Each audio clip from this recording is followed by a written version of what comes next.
Morning friends, Gyanodaya classes के YouTube channel में आपका स्वागत है। बंधुओं, आज हम लोग अगला लेक्चर स्टार्ट करेंगे, लेकिन लेक्चर स्टार्ट करने से पहले हम लोग थोड़ा सा पिछले क्लास के बारे में एक बार देख ले कि क्या क्या हमने पढ़ाई किया था। तो आप लोगों को याद होगा, आप लोग जब पिछले लेक्चर को स्टडी किए होंगे तो उसमें हमने फंक्शन के बारे में जाना था। फंक्शन क्या है, फंक्शन को हमने डिफाइन किया था। फंक्शन को बहुत सारे तरीके से भी हमने देखा था, जिसमें कि ग्राफिकल मेथड से भी हमने देखा, मैपिंग मेथड से भी देखा था, है ना। बहुत सारे मेथड से देखा था, उसके सिंबल्स के बारे में जाना था, ठीक है। लेकिन आज हम लोग फंक्शन के क्लासिफिकेशन के बारे में जानेंगे। कितने तरह के फंक्शन होते हैं जो 11th 12th सभी में कहीं ना कहीं फंक्शन का यूज है, और बिना फंक्शन के किसी भी मैथमेटिकल टर्म्स का हम लोग इमेजिन नहीं कर सकते हैं, ठीक है। तो बंधुओं, आइए आज हम लोग फंक्शन के क्लासिफिकेशन के बारे में जानते हैं, ठीक है। लेटर है ना, ठीक है। यहाँ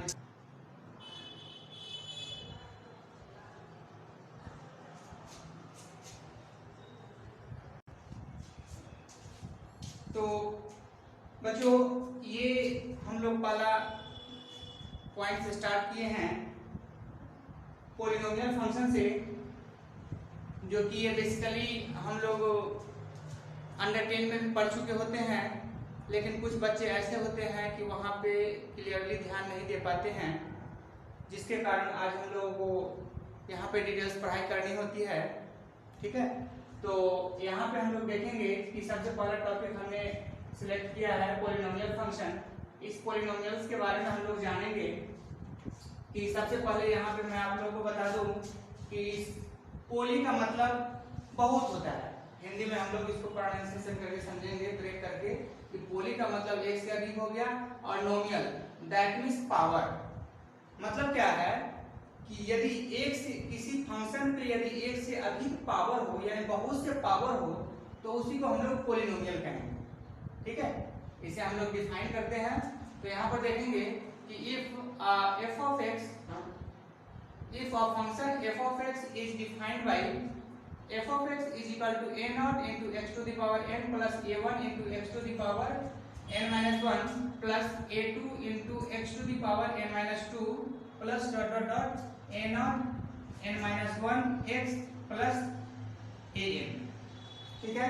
दैट मीन्स यहाँ पे हम देख रहे हैं कि यहाँ पर x का जो पावर है वो पावर n है, ठीक है। उसके बाद अगला जो सेकेंड टर्म्स है उसमें x के power n minus 1। That means इस दोनों को यदि हम कंपेयर करें तो मुझे पता चलता है कि एक पावर जो है डिक्रीज होते जा रही है, ठीक है। अगले टर्म्स को देख रहे हैं तो n माइनस 2 है। तो इस तरह से पता चल रहा है कि कंटिन्यूअसली जो है एक एक पावर जो है वैल्यू में डिक्रीज करते जा रही है, और फाइनली जो है यहाँ डिक्रीज होकर के क्या हो रहा है, कुछ भी नहीं। अगर मान लीजिए कि यहाँ पे अगर x के पावर में कुछ भी नहीं, इसका मतलब 1 है, और यहाँ पे यदि x का टर्म है ही नहीं, दैट मीन्स कांस्टेंट टर्म है, तो यहाँ पे हम लोग कहेंगे कि x के पावर n माइनस n है, ठीक है। क्योंकि यहाँ से जो हम लोग घटाते हुए आ रहे हैं तो n में से ही घटा रहे हैं, तो n में से पहले हमने 1 घटाया, फिर 2 घटाया, 3 घटाया, तो सबसे लास्ट टर्म्स जो होंगे वो हमारे n का ही टर्म्स होंगे।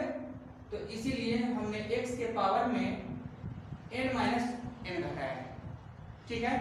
तो इस तरह से हमें ये चीज पता चला कि पॉलिनोमियल फंक्शंस जितने भी होते हैं वो कुछ इस तरह के होते हैं, ठीक है। इसको हम लोग दूसरे भाषा में पॉलिनोमियल एक्सप्रेशन भी कर सकते हैं, ठीक है।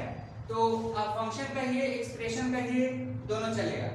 अब देखिए यहाँ पे क्या कहता है, लेकिन इसके लिए कुछ शर्तें हैं जो नीचे दिए गए हैं। कहता है कि n is non negative integer. मतलब क्या है कि नॉन नेगेटिव कहने का सेंस क्या है कि नेगेटिव नहीं होना चाहिए। अगर नेगेटिव इंटीजर नहीं है, ठीक है, तभी हम इसे जो है पॉलिनोमियल फंक्शंस कहेंगे, ठीक है। इसके बाद यहाँ पे कहता है कि a0 a1 a2 a3 dot dot dot an, ये जितने भी कांस्टेंट टर्म जो यहाँ पे आप देख रहे हैं ये सभी x के कोएफिशिएंट हैं और ये कोएफिशिएंट रियल नंबर होना चाहिए।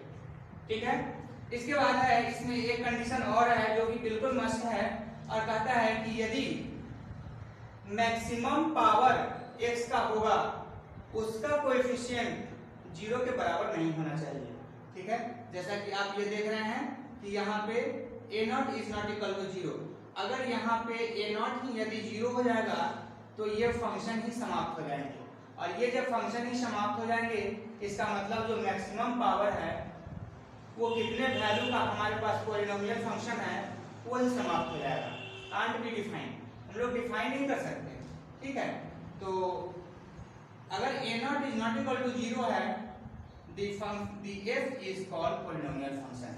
तो इस तरह की चीजों को हम लोग पॉलिनोमियल फंक्शन कहेंगे। ठीक है, इसके बाद यहाँ पे अब ये भी चीजें कहा कि अगर ये पॉलिनोमियल फंक्शन है तो उसका डिग्री कितना होगा, तो डिग्री जो मैक्सिमम पावर होगा वही आपको डिग्री कहलाएगा। ठीक है, इसके बाद देखिए हम लोग इसके कुछ पार्ट्स को देखते हैं क्योंकि हमने पॉलिनोमियल्स के बारे में तो बातचीत किया, आप लोग अंडर 10 में भी पढ़ाई किए होंगे लेकिन बहुत सारी बातें याद नहीं रहती है। यहाँ पर जब हम लोग एप्लीकेशन करते हैं तो रियलाइज होता है कि हाँ ये भी फंक्शंस हमने पढ़ा था, है ना। तो इसमें हम सबसे पहले छोटे पार्ट से लेकर के चलते हैं। हमने एग्जांपल के रूप में फ्रेम किया है।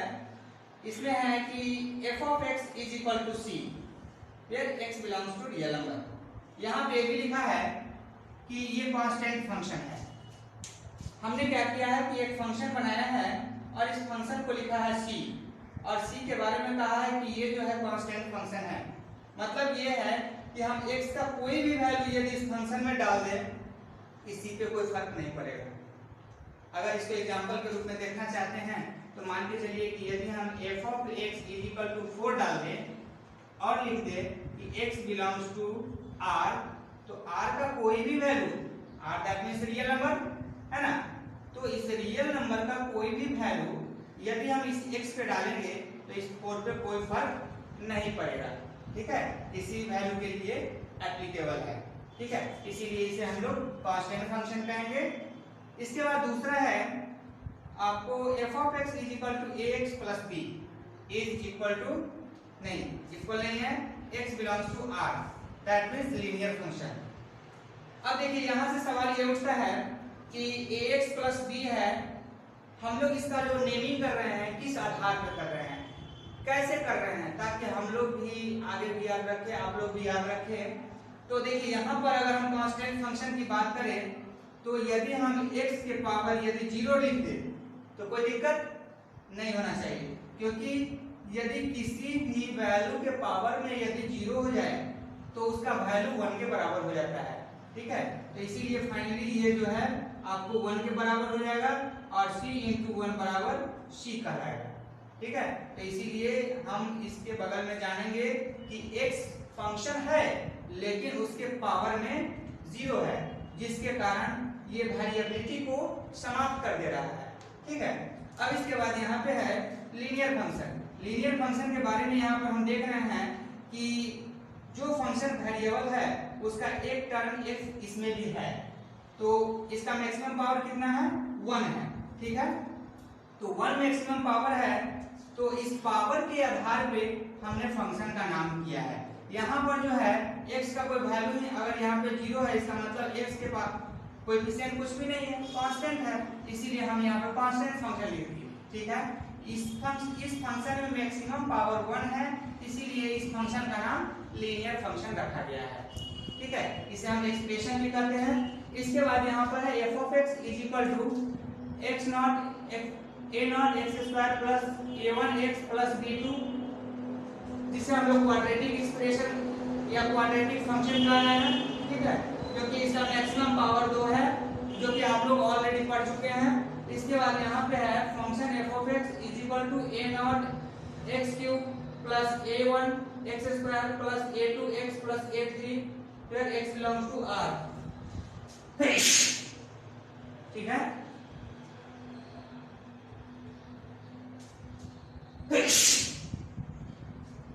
तो यहाँ से हमने देखा कि इसका मैक्सिमम पावर 3 है, इसीलिए इसका नाम जो है क्यूबिक फंक्शन रखा गया। ठीक है, इसी तरह से अगले टर्म्स को यदि हम देखते हैं तो f of x is equal to a0 x to the power 4 plus a1x x cube a2 x to the power square plus a3 x plus a4 x belongs to real number. That means क्या है, अगर हम इस series में देखें बात करें तो हमें पता चलेगा कि इसका जो मैक्सिमम पावर है वो 4 है, इसीलिए इसके पावर के आधार पर जो है हमने नेमिंग किया है बाय क्वाड्रेटिक फंक्शन। ठीक है, तो ये आपको पॉलिनोमियल फंक्शंस के पार्ट हो गए, लेकिन इसके बारे में मैं और भी थोड़ा सा बता दूं कि इसे जो है अगर ये इसी फॉर्मेट में है, f ऑफ x का फंक्शन है, ठीक है, तो हम इसे एक एक्सप्रेशन के रूप में भी कर सकते हैं। ठीक है, जैसे कि अगर कोई भी फंक्शन की बात करें, लीनियर हो गया, कांस्टेंट हो गया, क्वाड्रेटिक हो गया, क्यूबिक हो गया, बाई क्वाड्रेटिक हो गया, ठीक है, तो ये सभी को हम लोग एक एक्सप्रेशन भी कर सकते हैं। ठीक है, लेकिन ध्यान रहे यहाँ पे आपको जो है इक्वेशन भी दिखने को मिलेगा। ठीक है, जैसे अगर कांस्टेंट फंक्शन की बात करें तो कांस्टेंट फंक्शन में आपको एक जो है अगर c 0 होगा तभी हम वहां पे इक्वेशन कहेंगे, लेकिन वो जो है अनडिफाइंड इक्वेशन कहलाएगा। ठीक है, लेकिन इसके बाद जितने भी लीनियर है, क्वाड्रेटिक है, क्यूबिक है, बाई क्वाड्रेटिक है, तो ये इस फंक्शन को यदि हम 0 के बराबर करें तो ये जो है इक्वेशन कहलाएगा। ठीक है, और वहां से सभी का हम लोग जो है अलग अलग रूट्स उसके वैल्यू निकाल सकते हैं।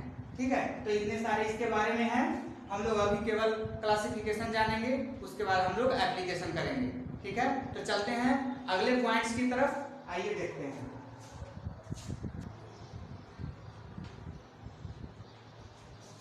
ठीक है, तो हमने अगले पॉइंट्स को रखा है एक्सपोनेंशियल फंक्शन, है ना। एक्सपोनेंशियल फंक्शन के बारे में हम लोग देखते हैं कि ये एक्सपोनेंशियल फंक्शन क्या है। तो सबसे पहले हम लोग इसके बारे में, इसका फंक्शन होता क्या है, क्या रूप है, क्या आकार है, हम लोग मैथमेटिकल टर्म्स में इसे कैसे जानेंगे, वो सबसे पहले हम लोग देखेंगे। तो यहाँ पे कहता है कि a function f of x is equal to a to the power x is called exponential function। अगर कहता है कि सबसे पहले अगर कोई फंक्शन का फॉर्मेट यदि इस तरह का हो, जैसे कि बेस फॉर्म कांस्टेंट हो और वेरिएबल पावर हो। ठीक है, आप जनरल तरीके से ये जान लीजिए कि बेस यदि कांस्टेंट हो किसी भी तरह का और पावर वेरिएबल हो जाए तो ऐसे फंक्शन को हम लोग एक्सपोनेंशियल फंक्शन कहेंगे। ये एक जनरलाइज्ड डेफिनेशन हो गया।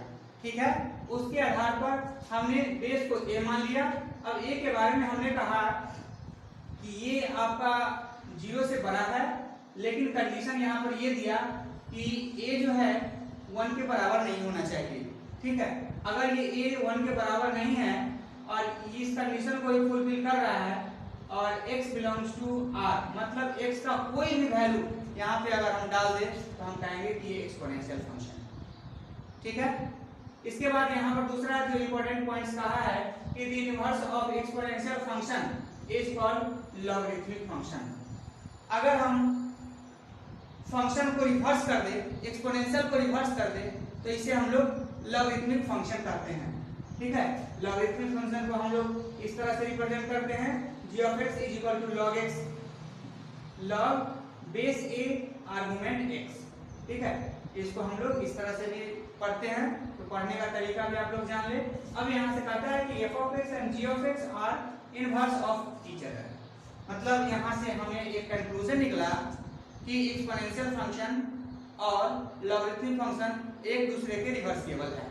ठीक है, अगर वो लॉगरिथमिक फंक्शन है तो उसको यदि हम रिवर्स करते हैं तो वो एक्सपोनेंशियल फंक्शन के फॉर्मेट में आएगा, और यदि एक्सपोनेंशियल फंक्शन है तो लॉगरिथमिक फंक्शन के फॉर्मेट में आएगा। ठीक है, तो इसे हम लोग थोड़ा सा ग्राफिकली भी डिफाइन कर लें, है ना।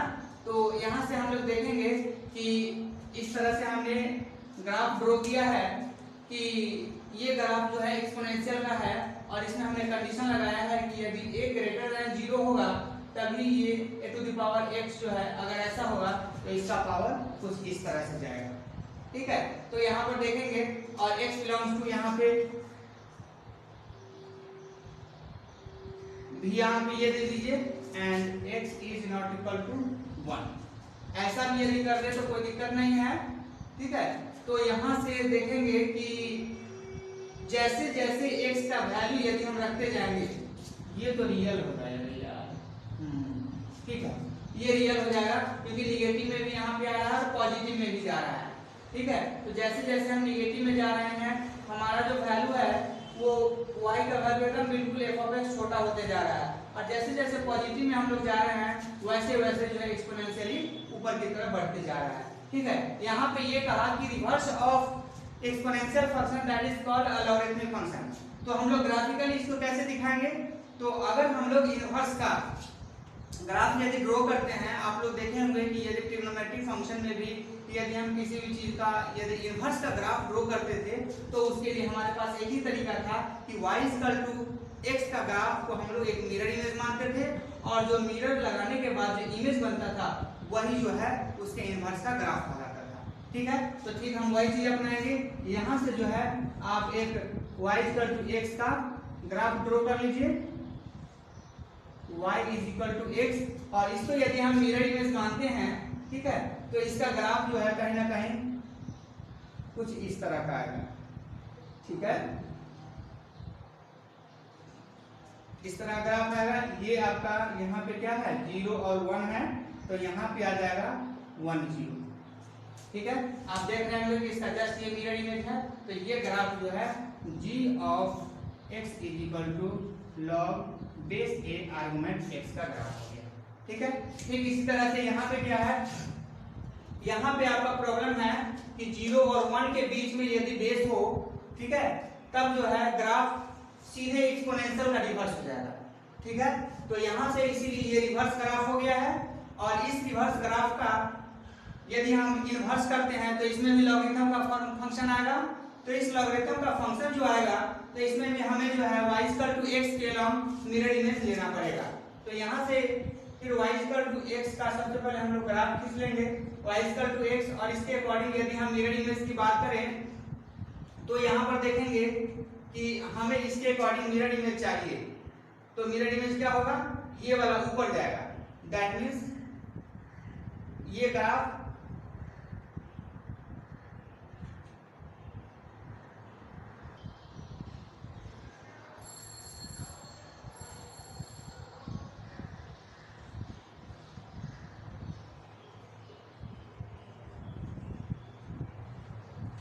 ये ग्राफ जो है आपको एक्सपोनेंशियल के इनवर्स का ये ग्राफ हुआ, ठीक है, जो कि y = x के अलोंग मिरर इमेज है। यहाँ पर आप देखेंगे, हो सकता है नहीं दिखाई पड़े, मैं साइड में थोड़ा सा लिख दे रहा हूँ, ये जो है 0 a < 1 है, इस तरह का यहाँ पे टर्म कंडीशन होगा, तभी जाकर के ये फंक्शन होगा, ठीक है। तो इस तरह का आप जो है किसी भी तरह का फंक्शन हो हम लोग जो है इसको देख सकते हैं, बना सकते हैं। इसका जब हम लोग एप्लीकेशन करेंगे क्वेश्चन का, तब जो है हम लोग इसके बारे में और भी डिटेल्स क्लियर करेंगे, ठीक है। यहाँ पर हम लोग थ्योरेटिकल पार्ट को कवर कर रहे हैं, इसीलिए हम लोग थ्योरेटिकल पार्ट में इतना ही कवर करेंगे। चलते हैं अगले पॉइंट्स की तरफ।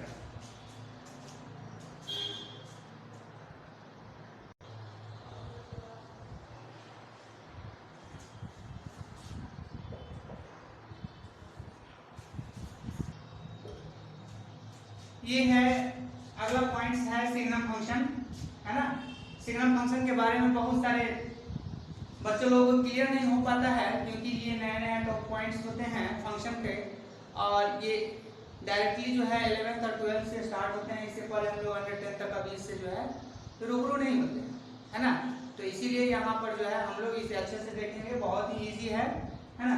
तो देखिए यहाँ पे क्या कहता है कि a function y = f(x) = sin of x is defined as follow। इसको हम लोग सिग्नम फंक्शन को SGN(x) इस तरह से सिंबॉलिकली डिनोट करते हैं, ठीक है। तो यहाँ से y = f(x) देखिए यहाँ पे वेरिएबिलिटी है, 3 कंडीशन है अलग अलग, और यहाँ पे क्या है कि आप जानते हैं कि x belongs to real number होता है, तो उस रियल नंबर में 3 कंडीशन में डिवाइड किया है। जैसे कि 0 को एक क्रिटिकल पॉइंट्स लिया है, और उसमें कहा कि यदि x 0 से बड़ा होगा, ठीक है, तो y का वैल्यू क्या होगा 1 होगा। दैट मींस सिग्नम का वैल्यू 1 होगा और यदि x का वैल्यू 0 हो जाए तो वहां पे सिग्नम का वैल्यू 0 हो जाएगा, ठीक है। और थर्ड कंडीशन है कि x लेस देन 1, यदि x का वैल्यू 1 से छोटा हो जाए तो उसका वैल्यू -1 कहलाएगा, ठीक है। इसे हम लोग also written as signum of x is equal to modulus of x by x, ठीक है।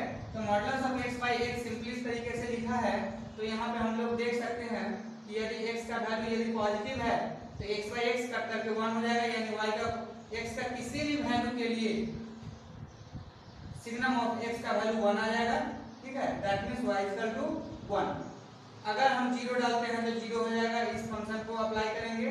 और यदि यहाँ पे निगेटिव x वैल्यू डालेंगे तो ऊपर वाला तो मॉडुलस के कारण पॉजिटिव हो जाएगा, लेकिन नीचे वाला निगेटिव होने के कारण कंप्लीटली ये निगेटिव आ जाएगा। लेकिन न्यूमरेटर और डिनोमिनेटर दोनों में क्या होगा, सेम वैल्यू आएंगे, बट नेचर निगेटिव होंगे, तो वैल्यू कट जाएंगे और वैल्यू ये -1 के बराबर आ जाएंगे, ठीक है। इसे हम लोग ग्राफिकली इस तरह से ड्रॉ कर सकते हैं कि हमने यहाँ पे कहा कि यदि x का किसी भी वैल्यू पे y का वैल्यू 1 होगा, ठीक है, तो जैसे ही हम x पॉजिटिव में जाते हैं तो इसका वैल्यू हमेशा जो है x पॉजिटिव x एक्सिस के पैरेलल होगा, ठीक है। यदि हम x इज इक्वल टू 0 पे बात करें तो यहाँ पे y का वैल्यू 0 आया है, तो यहाँ पे ये 0 आया है, ठीक है। इसके बाद है x लेस देन 1, यानी कि निगेटिव x एक्सिस के तरफ यदि हम देखें तो वो जो है आपको निगेटिव x एक्सिस के पैरेलल y इक्वल टू -1 के बराबर होगा, ठीक है। अब देखिए यहाँ पर हमने 3 पॉइंट्स लिखे हैं, यहाँ पे 0 लिखे हैं और 0 को हमने यहाँ पेस्ट किया है और यहाँ पे 0 को खाली रखा है, ठीक है। तो इसका मतलब थोड़ा सा यहाँ भी समझना जरूरी है। ये हम लोग बेसिकली जब इंटरवल पढ़ते हैं तो उस केस में हम लोग डिनोट करते हैं, इसे हम लोग जो है क्लोज इंटरवल के रूप में देखते हैं, इसे हम लोग ओपन इंटरवल कहते हैं और यहाँ भी ओपन इंटरवल, ठीक है। इनइक्वालिटी का जब हम लोग डिस्कशन करते हैं तो यहाँ पे देखिए, यहाँ पे आपको ग्रेटर देन है, तो ग्रेटर देन है मतलब ये है कि ये x जो है 0 नहीं है, लेकिन 0 से जितना भी छोटा से छोटा वैल्यू हो जो बड़ा हो वो वैल्यू x का है, ठीक है। उसी तरह से यहाँ पे x लेस देन 1 है, ठीक है, मतलब ये है कि x कभी 1 के बराबर नहीं है, ठीक है। सॉरी यहाँ पे भी 0 होगा, 0 से छोटा है, तो कभी भी यहाँ पर जो है x 0 नहीं होगा, लेकिन 0 से छोटा जितना भी छोटा से छोटा वैल्यू होगा एकदम नियरेस्ट, वह भी वैल्यू जो है आपको क्या होगा x का वैल्यू कहलाएगा, लेकिन ये 0 के इक्वल नहीं होगा। इसीलिए इसे जो है हम लोग सर्कल से डिनोट करते हैं और इसमें सर्कल लगा के पेस्टिंग कर देते हैं, ठीक है। तो इस तरह से आपका सिग्नम फंक्शन का ग्राफिकल मेथड हो गया और ये जो हो गया आपको फंडामेंटल मेथड हो गया, ठीक है। जब हम लोग इस सिग्नम फंक्शन पे बहुत सारे क्वेश्चंस को करेंगे जेईई मेंस लेवल के या एडवांस लेवल के, तो वहाँ पे इस आधार पे बहुत अच्छे अच्छे क्वेश्चन बनते हैं, ठीक है। तो थ्योरेटिकल पार्ट में इतना ही है, इसके बाद हम लोग अगले पॉइंट्स पे चलते हैं, आइए देखते हैं।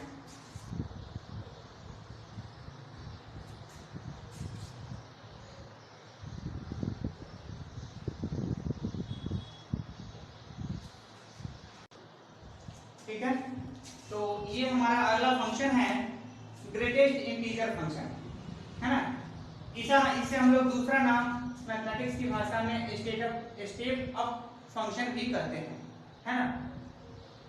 लगभग इसमें जो है 95% ऐसे बच्चे होते हैं जिन्हें ग्रेटेस्ट इंटीजर फंक्शन के बारे में काफी जो है कंफ्यूजन रहता है, या इस तरह के क्वेश्चन जब आते हैं तो डर के पहले ही छोड़ देते हैं, ठीक है। तो ये ग्रेटेस्ट इंटीजर फंक्शन बहुत ही इजी है, थोड़ा सा समझना जरूरी है। अगर आप बिल्कुल अच्छे तरीके से अगर समझ गए तो समझिए कि इस तरह के कंसेप्ट के आधार पर जेईई मेन और एडवांस जो है क्वेश्चन का स्वागत करती है, ठीक है। तो अगर एक बार इसे अच्छी तरह से जान पहचान कर ले, इस कंसेप्ट के बारे में जान ले, तो आप जो है आसानी से इस तरह के क्वेश्चन को आप रिजॉल्व कर सकते हैं, है ना। तो आइए इसके बारे में थोड़ा सा डिटेल्स क्लियर करें। देखिए यहाँ पे कहता है कि a function y is equal to f of x is equal to box x is called greatest integer function। इस फंक्शन को सिंपल सी भाषा में आप कहें कि यह एक बॉक्स एक्स है, ठीक है। y is equal to f of x is equal to box x is equal greatest integer function. Box x is denoted by greatest integer function is less than or equal to x. इसका मतलब समझना है कि यही main points है। इसमें कहता है कि greatest integer function is less than और इक्वल टू x। जैसे मान लीजिए कि कोई भी यदि फंक्शन है जैसे 40.32 है ना, तो यहाँ पर डेसिमल से पहले जो वैल्यू होंगे वो आपको इंटीजर पार्ट होगा और डेसिमल के बाद वाले जो वैल्यू होगा वो फ्रैक्शनल पार्ट होगा, फ्रैक्शन है ना। तो फ्रैक्शन पार्ट होगा और ये इंटीजर पार्ट हो गया। अब इंटीजर पार्ट में यहाँ पर ये भी कहा है, कहता है कि ग्रेटेस्ट इंटीजर की बात कर रहा है। यहाँ पर जो इनइक्वालिटी आप देख रहे हैं तो इसमें कहीं ना कहीं एक रेंज है जिसमें कि -1 से 0 के बीच है, -0 से 1 के बीच है। अगर मुझे मन ऐसा हो कि नहीं -1 से लेकर के और 5 के बीच में है तो उसमें आपको बहुत सारे जो है ग्रेटेस्ट इंटीजर आएंगे, है ना। इसीलिए यहाँ पर जो है एक नियरेस्ट इंटीजर वैल्यू के बीच जो है वैल्यू को लिया गया है। अगर मान लीजिए कि यहाँ पर x का वैल्यू यदि 40 हो जाए, ठीक है, तो 40.32 तो इसका ग्रेटेस्ट इंटीजर मतलब इससे पहले इंटीजर तो बहुत सारे होंगे, है ना। यहाँ पर ये कहा लेस देन और इक्वल टू x। अगर 40 होता तो इक्वल टू 40 हो जाता, लेकिन यहाँ पर 40.32 है, इसीलिए जो नियरेस्ट ग्रेटेस्ट इंटीजर होगा वही हमारा वैल्यू कहलाएगा। तो यहाँ से 40.32 है तो उसका भी वैल्यू हमारा 40 हो जाएगा, ठीक है। तो इस तरह से मुझे पता चला कि ग्रेटेस्ट इंटीजर के बारे में क्या होगा। तो यहाँ पे ध्यान देंगे कि हमने यहाँ पे क्या कहा है कि -1 less than equal to x less than equal to 0। अगर ऐसा है तो यहाँ पे इक्वलिटी का साइन है, यानी कि अगर -1 से लेकर के 0 के बीच में कोई भी वैल्यू हो तो उसका वैल्यू -1 ही आएगा, ठीक है। उसके बाद 0 से लेकर 1 के बीच में है तो 0 में हो तो भी 0 और 0 के बाद यदि 0.5, 0.6, 0.7, 0.8 तो उसका ग्रेटेस्ट इंटीजर फंक्शन आपको 0 के बराबर आएगा, ठीक है। इसके बाद है 1 less than equal to x less than 2। अब यहाँ पर 1 हो, 1 के बराबर हो या 1.2 हो, 1.3 हो, 1.5 हो, 1.9 हो। अगर बॉक्स के अंदर अगर x का वैल्यू हो और उस x का रेंज यदि ये दिया हुआ हो तो उसका वैल्यू हमेशा 1 आएगा, ठीक है। तो इस तरह से -1, 0, 1 तो इसी तरह से n होगा। अब अगर हम जनरलाइज रेंज की बात करें तो 1 less than equal to x less than n-1 where n belongs to integer. मतलब ये एक इंटीजर होगा और इस इंटीजर के बीच में होगा तो जो नियरेस्ट ग्रेटेस्ट इंटीजर होगा वही हमारा वैल्यू कहलाएगा, ठीक है। तो इस तरह से हमने ये एक सिंबॉलिकली मैथमेटिकली टर्म्स में हमने देखा। इसके बाद हम लोग थोड़ा सा इसे ग्राफिकली देख ले कि ग्राफिकली ये कैसे रिजॉल्व होता है ना। तो यहाँ पे हमने ग्राफ ड्रॉ कर चुका है। इसमें आप देखेंगे कि हमने क्या लिखा है कि कहीं भी कंटिन्यूअसली ग्राफ नहीं है, सबका अलग अलग ग्राफ है। हमने इसीलिए यहाँ पे ग्राफ लिखा है कि जैसे ही ये y is equal to f of x is equal to box x का यदि ग्राफ ड्रॉ करना है तो आप ऑलरेडी जानते हैं कि हमारा जो फर्स्ट टर्म्स है वो लेस देन और इक्वल टू के टर्म्स में है ना, लेकिन लास्ट वाले टर्म्स हैं वो केवल लेस देन है, मतलब इसे एक्सक्लूड किया गया है लास्ट टर्म को। हमने भी यहाँ पे लास्ट टर्म को एक्सक्लूड किया है। अगर एक्सक्लूड करते हैं, ठीक है, तो बॉक्स x का जो वैल्यू होगा हमेशा फर्स्ट टर्म और ग्रेटेस्ट इंटीजर वैल्यू होगा। तो उसी तरह से यहाँ पे आप देख रहे होंगे कि सेंटर पॉइंट पे क्लोज इंटरवल है, यहाँ भी क्लोज क्लोज क्लोज सभी जगह पे क्लोज इंटरवल है, ठीक है। तो अगर मान लीजिए कि x का वैल्यू यदि -0.5 होगा उसका वैल्यू 1 कहलाएगा, अगर -0.7 होगा तो उसका वैल्यू 1 कहलाएगा।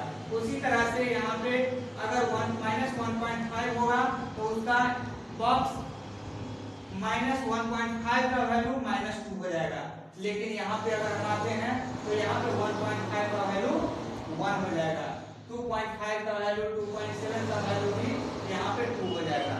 ठीक है, तो इस तरह से जो है हमारा ग्राफ ड्रॉ होता है। तो इसे आप लोग एक बार बार इसे देखेंगे, इसका ग्राफ भी ड्रॉ करेंगे और इस पर काफी सारे क्वेश्चन जो है पूछे जाते हैं। तो हम आज थ्योरेटिकल पार्ट को कवर कर रहे हैं, फिर हम लोग नेक्स्ट पार्ट में हम लोग ग्रेटेस्ट इंटीजर फंक्शन को देखेंगे और इसके आगे और भी फंक्शंस को देखेंगे और एप्लीकेशन भी करेंगे। लेकिन मैं जाते जाते आप लोगों को याद दिला दूं बच्चों कि आप लोग अच्छे से पढ़िए और सभी लोग पढ़ाई कीजिए। मुझे वीडियो देख करके ऐसा लग रहा है कि आप लोग पढ़ाई नहीं कर रहे हैं, बस उसे जो है फॉर्मेलिटी निभा रहे हैं। ठीक है, तो आप लोग पढ़ाई भी कीजिए पूरे जोश के साथ, एनर्जी के साथ। ठीक है, और कहीं पे भी डाउट हो आप हमें कमेंट बॉक्स में कमेंट कीजिए और किसी तरह का दिक्कत हो आप हमसे पूछ सकते हैं। ठीक है, लेकिन साथ साथ में आप लोगों को यह भी याद दिला दूं कि आप जो है लाइक भी कीजिए, ठीक है, और सब्सक्राइब भी कीजिए और अपने दोस्तों को भी पढ़ने के लिए प्रेरित करें और उसके लिए आप शेयर भी कीजिए। जितने भी व्हाट्सएप ग्रुप हो, व्हाट्सएप में लोग हों, स्टूडेंट्स हो, सभी फ्रेंड्स को आप शेयर कीजिए। ठीक है, ताकि आप जो है अपने साथ साथ दोस्त भी आपके पढ़ सके और समय पर सिलेबस कवर हो सके। ठीक है, तो आज के लिए इतना ही, मिलते हैं नेक्स्ट एपिसोड में।